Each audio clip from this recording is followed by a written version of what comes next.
है भाई? मैं एक टेक्निकल दलील दूं।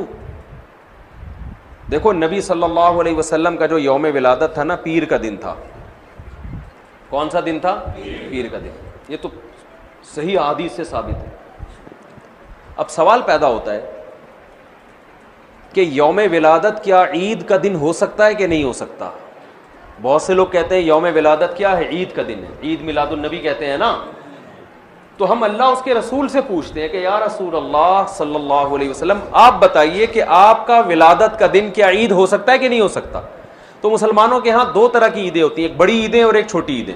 एक ईद उल फितर, ईद उल अजहा। ये साल में ईद उल फितर भी एक दफ़ा और ईद उल अजहा भी एक दफ़ा। ये इसमें हम नमाज पढ़ते हैं, नहाते हैं, धोते हैं और मुसल्ले की तरफ जाते हैं, एक दूसरे को मुबारकबादें देते हैं, जानवर ज़बह करते हैं। सारी दुनिया में ये मनाई जाती है। क्या ख्याल है? और एक हफ्ते में एक ऐसी ईद है जो हर हफ्ते रिपीट होती है, जिसको जुमे का दिन कहा जाता है। ये भी छोटी ईद है। ये भी क्या है? इसमें भी कुछ ईद का लुक अल्लाह ने डाला है। इसमें भी खुतबा होता है और ईद उल फितर और ईद उल अजहा में भी क्या होता है? खुतबा। इसमें भी 2 रकतें, उनमें भी 2 रकतें। इसमें भी नहाते धोते हैं, सुन्नत है। और उन दोनों ईदों में भी क्या ख्याल है भाई? नहाते। उन दोनों ईदों में रोजा हराम और जुमे के दिन भी रोजा मकरू। खास जुम्मे को मखसूस समझ के रोजा रखना हदीस में इससे मना किया है। किसी का छुट्टी का दिन है या उसको आसानी है तो एक अलग बात है। इस नीयत से रोजा रखना कि आज जुम्मे का दिन बड़ा दिन है तो मैं इसलिए रोजा रख रहा हूं, इसकी हदीस में मुमानात है। तो पता चला ईद का लुक आया कि नहीं आया इसमें। अब मुझे एक बात बताओ, यहूदियों के लिए मुक़द्दस दिन और वो ईद जो हर हफ्ते रिपीट होती है, वो कौन सा दिन था हफ्ते का? यहूदियों के बाद ईसाई दुनिया में आए। ईसाइयों के लिए कौन सा हुआ? इतवार। तो हमारे लिए कौन सा होना चाहिए? पीर होना चाहिए था ना। जुम्मा कहां से बोल रहे हो भाई? हम और लेट आए तो हमारे लिए कौन सा होना चाहिए था? पीर। और वो नबी का यौम विलादत भी था। लेकिन नबी का यौम विलादत था, इसलिए अल्लाह ने पीर को नहीं रखा, रिवर्स कर दिया जुम्मे को, ताकि लोग यौम विलादत को ईद समझना ना शुरू कर दें। बहुत मुश्किल है भाई, पेशावर में बात समझाना बहुत मुश्किल है, बहुत मुश्किल है। आ रही है अल्हम्दुलिल्लाह। मैं वैसे छेड़ने के लिए करता हूँ। तो कराची में भी समझ में नहीं आती किसी। ये जुमला मैं कराची में भी बोलता हूँ, लाहौर में भी बोलता हूँ। वो गैरत दिलाना मकसद होता है कि बोले यार इतनी आसान बात हमें समझ में नहीं, कैसी बात करो, एकदम बोझ में समझ में आ रही है, जोश में आके बोलते हैं, फिर आती है समझ में। कुछ मसाइल गैरत के होते हैं। अब आप बताओ कितनी ज़बरदस्त लॉजिक की बात है कि होना पीर का दिन चाहिए था, लेकिन और वो यौम विलादत भी था, लेकिन उसको क्या कर दिया? रिवर्स। इतना काफी था इस उम्मत को समझाने के लिए कि नबी का यौम विलादत में ईद ना बनाना, इतना काफी था। लेकिन नबी ने एक और काम किया। शायद नबी को मालूम था, अल्लाह ने बता दिया था कि ये उम्मत बाज नहीं आएगी, तो नबी ने एक और काम किया कि पीर को आपने रोजा रखा। सही बुखारी मुस्लिम की हदीस है। सहाबा ने पूछा आप रोजा क्यों रखते? फरमाया मेरा यौम विलादत है। ईद के दिन रोजा रखना जायज है? क्या मतलब? रोजे का, ईद का जो थोड़ा सा भी तसव्वुर था ना यौम विलादत में, उस तसव्वुर के बिल्कुल खुरच के जड़ से खात्मा कर दिया कि रोजा और खुशी का दिन जमा नहीं हो सकते। और आप फिर यौम विलादत को यौम ईद कह रहे हो। तो ये वो कोशिश है जो अख्पल कोशिश है, ये अल्लाह उसके रसूल की बताई हुई कोशिश नहीं है। खुशी में खाया जाता है, रोजे नहीं रखे जाते। हमारे नबी रोजा रखे, तभी आप देखो सऊदी अरब में सब अरब अक्सर रोजा रखते हैं पीर के दिन, सुन्नत है। हमारे यहां रिवाज नहीं है। जुमेरात का भी रखते हैं, पीर का भी। पीर का, जुमेरात का तो किसी भी वजह से रख लिया, लेकिन पीर का इसलिए रखा कि यौम विलादत है मेरा। तो खुशी में खाना खाया जाता है। रोजा तो खाना पीने से बचने का नाम है। इसकी मैं 2 मिसालें दे देता हूं ताकि और समझ में आ जाए।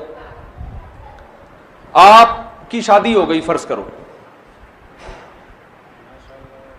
कह रहे माशाल्लाह,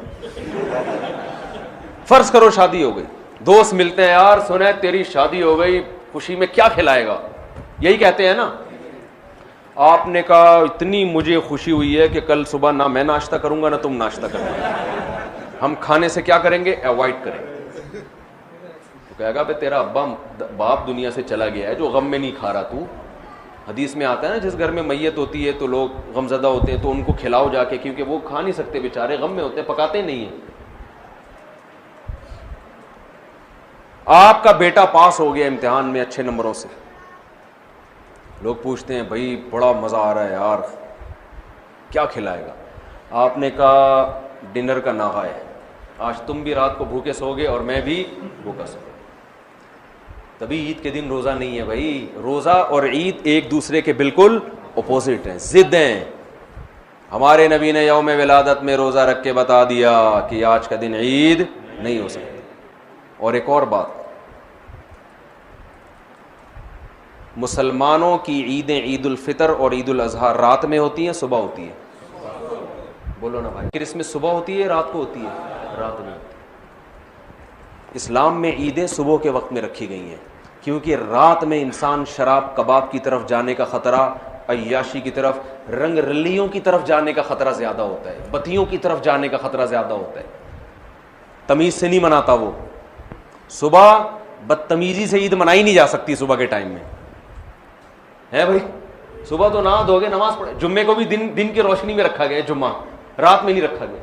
इस्लाम के सारे त्यौहार कब हो रहे हैं? और ईद मिलादुन नबी सुबह मनाई जाती है या रात को? जोश व खरोश आता है रात के वक्त, बत्तियां, फिर नाच गाने भी होने लगे आजकल, तो केक काटना शुरू हो गए, ब्रेक डांस शुरू हो गया माजरत के साथ। कोई नाच रहा है, कोई नबी की मोहब्बत में नाच नाच के गिर गया नीचे, है जी, पता नहीं क्या क्या कर रहे होते हैं। ये वो कोशिश है जो आपकी अख्पल कोशिश है, ये अल्लाह रसूल की बताई हुई कोशिश नहीं, बल्कि अल्लाह रसूल इसके खिलाफ बता रहे हैं।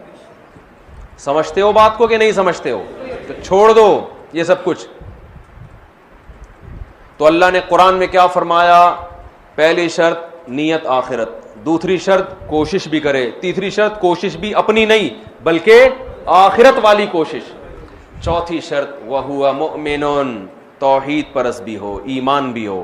कुफर के साथ ये नेकियां कबूल नहीं है। काफिर अगर अल्लाह को राजी करने के लिए करोड़ों लोगों को खाना खिलाए, दुनिया में अजर मिल जाएगा, आखिरत में कोई अजर नहीं मिलेगा।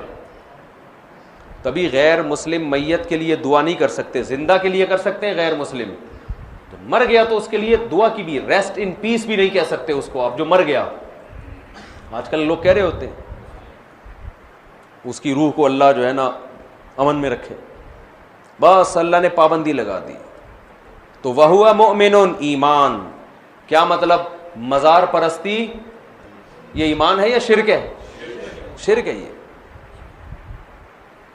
निदा लिगैरिल्लाह, सिर्फ या अल्लाह मदद चलेगा अल्लाह के यहाँ, और कोई नारा अल्लाह के यहाँ काबिल कबूल नहीं। हम कहते हैं इय्याका नअबुद व इय्याका नस्तईन, सिर्फ तुझसे तेरी इबादत करते हैं और मदद सिर्फ, ये सिर्फ का लफ्ज भी लगा हुआ है इस तर्जुमे में, क्योंकि मफूल बिही जो ऑब्जेक्ट है ना उसको पहले कर दिया। एक होता है नाबुदू का, इसका मतलब है हम तेरी इबादत करते हैं, और का को उठा के इया का बना के पीछे ले आया, तो अरबी ग्रामर जो जानते हैं इसका मतलब है सिर्फ तेरी, सिर्फ तुझसे मदद, इया का नस्तईन, तेरे अलावा किसी से मदद नहीं मांगते। तो शिर्क के साथ मेरे भाई कोई अमल मकबूल नहीं है।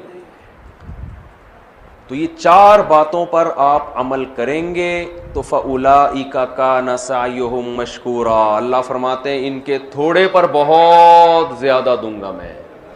ये थोड़ा करेंगे अजर वहां बहुत ज्यादा, और इन पर अमल नहीं हुआ तो दुनिया तो वाह वाह कर लेगी, बड़ा प्रोटोकॉल मिल जाएगा, कोई क्या बन जाएगा, कोई क्या बन जाएगा, आखिरत में जीरो। जैसे पहाड़